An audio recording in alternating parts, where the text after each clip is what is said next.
you believe in Hitler's 14 words? But it wants. Do you believe? Didn't like those questions, did he? The tough questions, they run away. That's why they won't allow me. Shit. My streams just died. I don't know what happened there. That was weird. Okay. I got the notification you went live again. Okay, maybe I have gone live again then. It probably has, actually. I can't check on my phone. I just had to sit in silence thinking, is he gone to make a tea? Is he going to be back in time? Am I going to be sat here in silence? Oh shit, yeah, no. It's basically when I'm playing a video, you can't hear it. Oh shit, we're gonna get some like Inception effect. Oh shit, yeah, no. It's basically when I'm playing a video, you can't. Where's that playing from? You can't. Oh my god.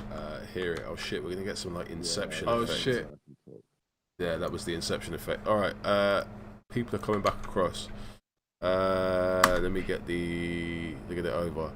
People are saying Russians hacked the stream. It could well be the Russians. It could have been.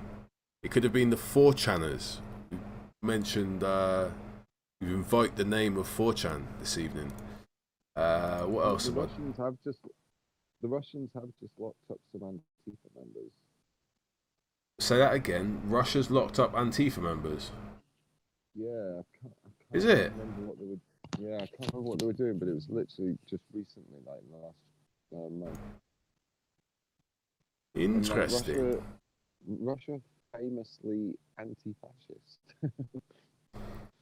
Well, yeah, it's probably a historical position and probably a necessary one at the time. But I suppose you can adjust it when you haven't necessarily the need's not as apparent, I suppose.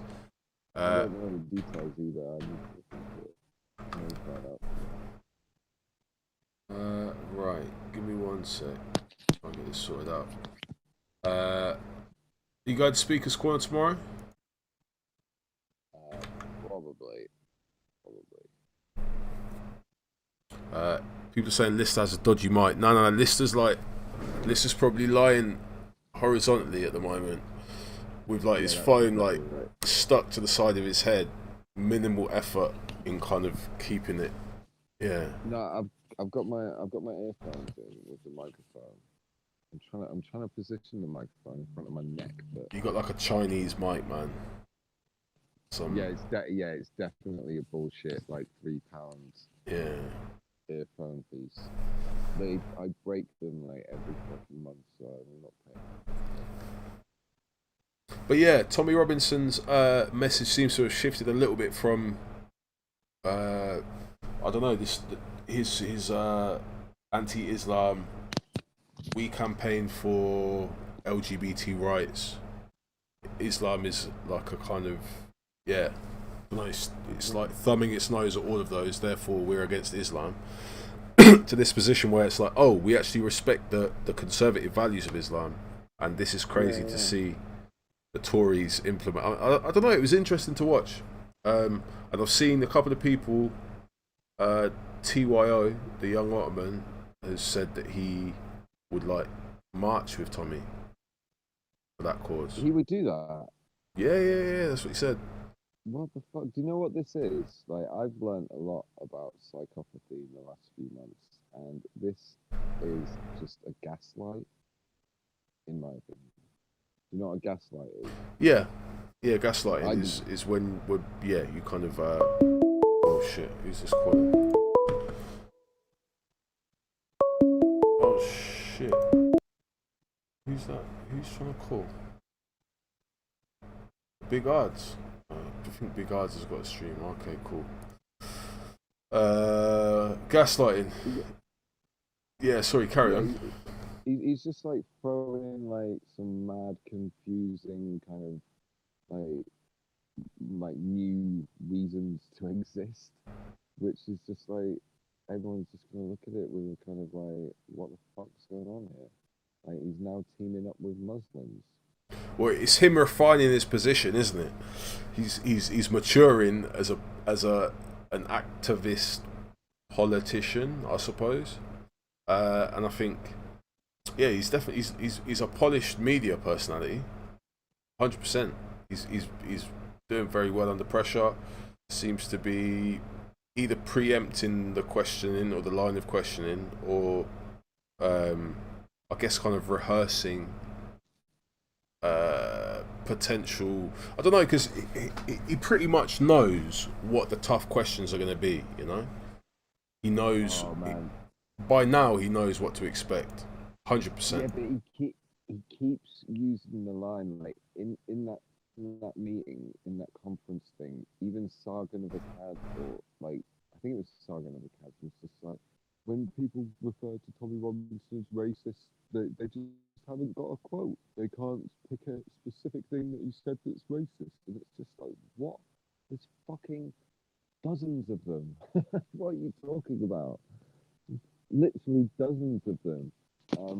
So like, it's difficult for him to just simply refine his position, and because one of the interesting things from my video, well, after I finished recording, I continued talking to this Ginger Tony for about 10 minutes, and she was telling me that Tommy Robinson has done protests for all types of child sexual exploitation, but he never puts his name on them when it's non-Muslims, because then Antifa would still turn up and disrupt it.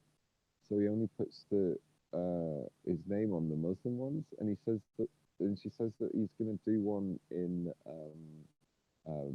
March or May outside Parliament, but he's organising it, but he's not putting his name on it. And I'm like, what? Surely, yeah, but I mean, it sounds like bullshit to me, but you never know.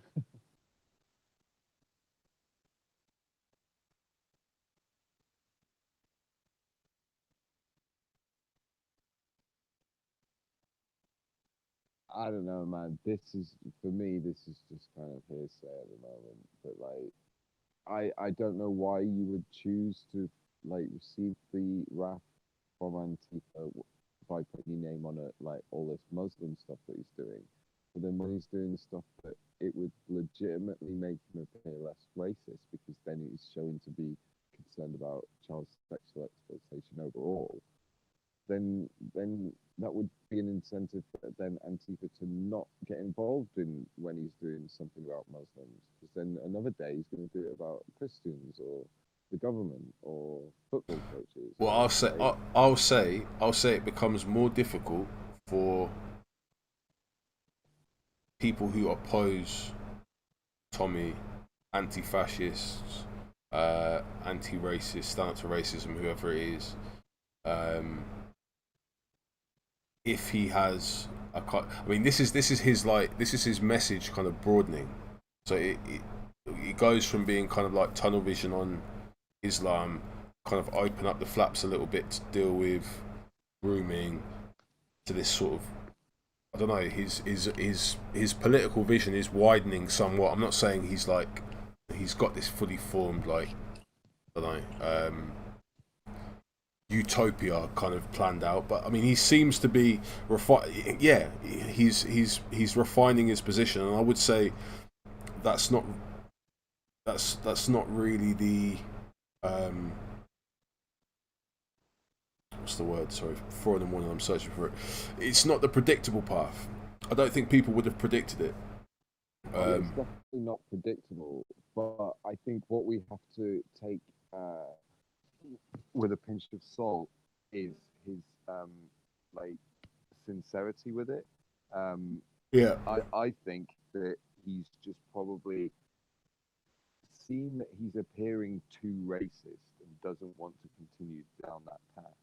So he's shifted a bit further, like I guess not left, but like in a weird direction, where he's now siding with his former enemy in this ideology against like the LGBTQ issue that he's talking about. And then so within the speech that you just played, he did the OK symbol, the white power thing, like, which I've never seen him do before in a speech. So he's now like kind of become more innocuous, but a kind of safe space for all those racists to kind of come hang out together and maybe talk about their racism in secret. It's interesting to see him and Sargon. I'll definitely say that. It's like two of the. I mean, Sargon was UKIP, right? He was the kind of failed UKIP candidate for the Southwest. Yeah, but he was a massive YouTuber before that, and still is. Yeah, but again, was quite famous for not really translating his YouTube celebrity into any kind of meaningful amount of votes. I mean, yeah, because it's an international audience. I imagine the vast majority of his audience is. He did really well during Gamergate. If you remember Gamergate, and like the first wave of like red pill theory, like the kind of original, like the Reddit like brand of it before it got like 4chan-y and that sort of got like I don't know. There was a point where it was quite intellectual, and there were these guys who were making a name for themselves, basically just by wading into this single issue, and people were beating this horse for like a good couple of years, and he pretty much made his career during that. And he says kind of like semi-edgy. I mean, he's kind of edgy. I don't know. He said questionable stuff in like discussions about discussions on forms of morality, like moral relativism, like objective morality, subjective morality is. I think he's like argued for like consensual. Yeah, I was just about to say that. Consensual, like ephebophilia or paedophilia. Yeah, if like a 13-year-old consents to sex, then it's not paedophilia or something like that. Yeah, he said some really weird shit as well, to be honest. And I think he gets away with a lot, pretending to be this like centrist. I don't think he's a centrist. He did. Yeah, he's definitely not. He did an interview with this American YouTuber called Bausch, Bauch, or SH. Okay. Within they started debating demographics, and Sargon of Akkad was using pretty much like Ralph's kind of talking points on it. Yeah. Saying that London isn't a British. London isn't British anymore because Britons are outnumbered by foreigners. It's like what's his name? The Basil 40, isn't it? Basil 40's argument. Hold on. But when he said that the Britons are outnumbered by foreigners, when Bausch questioned him on the numbers, he was like, "Well, how many Britons are there?" And Sargon of Akkad said there's 45% white British, and he was like, "Well, I asked you how many British there were," and he was like 45%, and he was like, "Well, what about the non-white British? Do they not count?" And he was like, "Oh. So then it just became clear that he's just an ethno-nationalist in disguise. Yeah, that's what Tommy is. To be fair, the way that I think Sargon had to fit a certain box for his UKIP, for that particular, I don't know what you call it, experiment, to be successful. I mean, he was bitching and whining, pretty much. It's the best way I'd describe it. Big up to Witness today, who was just dropping bitching and whining just constantly at any given opportunity. I kind of picked it up. But he was bitching and whining about the media basically doing their research into a prospective MEP candidate. just standard middle of the road research, not like intelligence level research, like deep dives into all of your past political affiliations, like, you know, all everything. It's just the media, just like the media did a little dig, or someone sent random shit that someone sent some sound bites that you said on the stream where you were trying to be edgy, and they've come back to haunt you because you didn't think you were going to be a big boy wearing big political pants when you were on the internet 5 years ago. And I mean, it's unfortunate that, but it's also just the truth. It's the reality of the world that we live in. The things that you do online have a bearing on your kind of future employability. You know, there's a number of things that you have to take into account in this day and age, like being online and kind of putting your information out there, and being edgy can come back to haunt you 100%. Yeah, and especially when you create a business out of the edginess, like, monetized edginess, and then at any point that income can get taken away. I think that the edgiest thing he said is that he wouldn't even rate Jess Phillips, which on the face of it, it's something that you'd hear just like tossed around on any of these panels, just like a little off the cuff.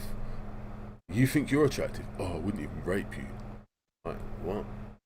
It's kind of shit, but at the same time it says a little bit about who you are and how seriously you are to be taken when you then create the bit. Like, it was all the stuff he did afterwards that was really cringe for me. Here's the thing. He should have just taken it on the chin. He should have just been like, look, to be honest, we all say things. Like, instead he just went, see, this is the problem with the liberal media, and you just can't get a fair run. And I'm just thinking, fucking hell, man. Like, Bill Clinton, he had all these. Think about all the sex scandals and shit that these politicians face. That's like real shit. You went online and said some like edgy stuff, man. Just apologise and move on, and it could have been all right. But he kind of milked it a bit.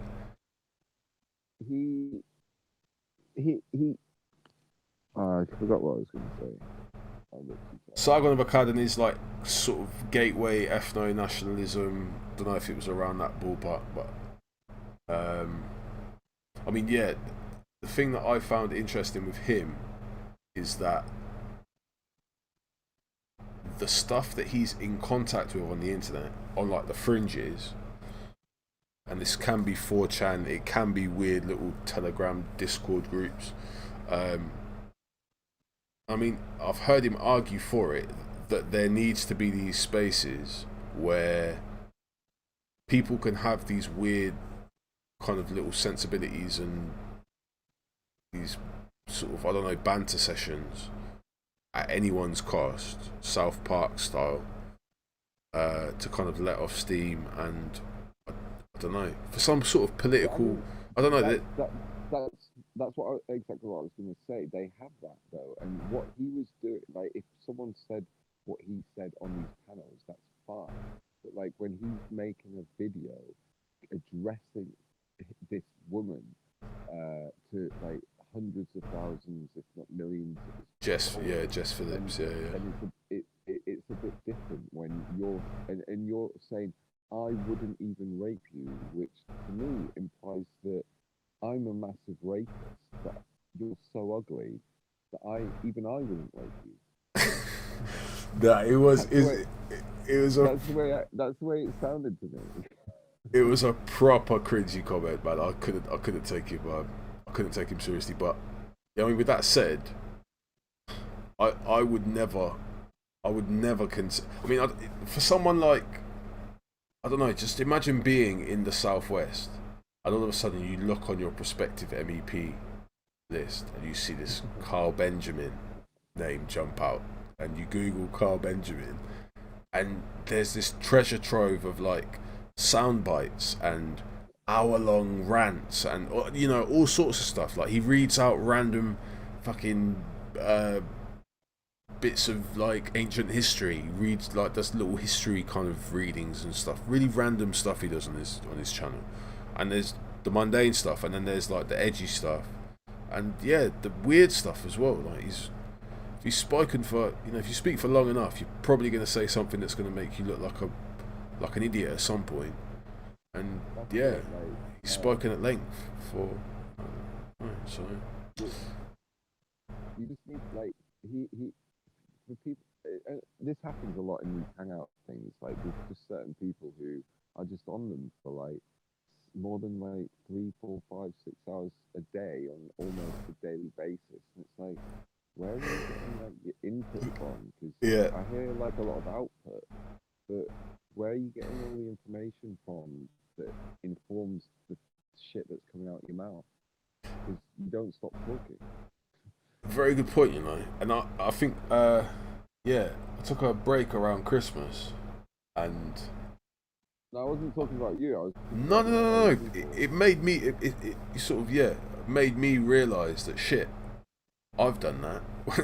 I've kind of the input and output. Like I've got a lot to output, and I think you do. Like naturally, you have to go and kind of recharge, like recuperate, fill yourself in on some new information, update yourself, whatever, and then you come back to the field of play. But yeah, if you're beating the same drum over and over, and I think that's why maybe some people within that movement are tired of Tommy Robinson and his ilk. Maybe people like Danny Tomo and that, they're just like, nah, not up for that now. But unfortunately, then they now have the option of this ethno-nationalist route, which seems a little bit darker and seems to have slightly. I don't know. It's a slightly new game for them to play, really. With a few new rules. Like we've gone from like street protesting to now like getting together in our fucking bedrooms and making these fucking phone calls to LBC radio. Yeah, I suppose that's the bottom end of it, though, right? And I think maybe that sort of activism, I would say it suits the archetype that I imagine. I imagine these like disillusioned, kind of wiry guys in their early 20s or late teens who kind of want to do something but can't actually be bothered to get up off their ass, and probably have like rationalized to themselves that it would be way more effective if they just get on the phone and kind of wage this like low intensity warfare against the mains. Do you know what I mean? It's like they've convinced themselves that they should not take to the streets. They should wage the war from their bedroom HQ. Digital warfare. Yeah, that's it. Sort of which is interesting, but cool. I mean, if it works for them, and they get something out of it, then they're maybe using the internet for what it was intended for. But I don't think that's going to happen. I reckon it's going to end up being personality driven. I don't know who runs this like, is it 100 hands or 100 handers or whatever? No one. That guy's anonymous. Anonymous guy for the moment. There's this kid called Unwatched who's gained quite a few followers. Yes. He's like a lost little boy who does like 2 or 3 hour like long live streams where he's chatting to his like cult following, where he's just like opening his heart out, going through his whole like life history, and it's like this kind of self-help thing with his followers, where his followers are just helping him through this like time where he's just been all lonely and in this bad relationship, and it's never been so great. Now he's got all his followers and all these helpers like at his beck and call. I'm gonna play an unwashed video in a sec to wind the stream down. I think because I think you debated with him before, haven't you? Yeah, I did debate with him. Yeah, and the thing is, when we arranged this, I just figured like we didn't set it out as like a debate. I just thought it was going to be a discussion where we can just like find out about each other, because I just wanted to maybe like get to know him more rather than let's have this kind of war of like words and maybe a winner. Because I don't know, I'm just kind of getting bored of that kind of like debate kind of attitude. But yeah, so because of that, I didn't kind of set any kind of topics or any prepare anything, and then he just came out with this real kind of antagonistic. Oh, but why can't you think of the children? I am thinking of the children. I'm thinking of the 3 million victims, whereas you're just thinking of the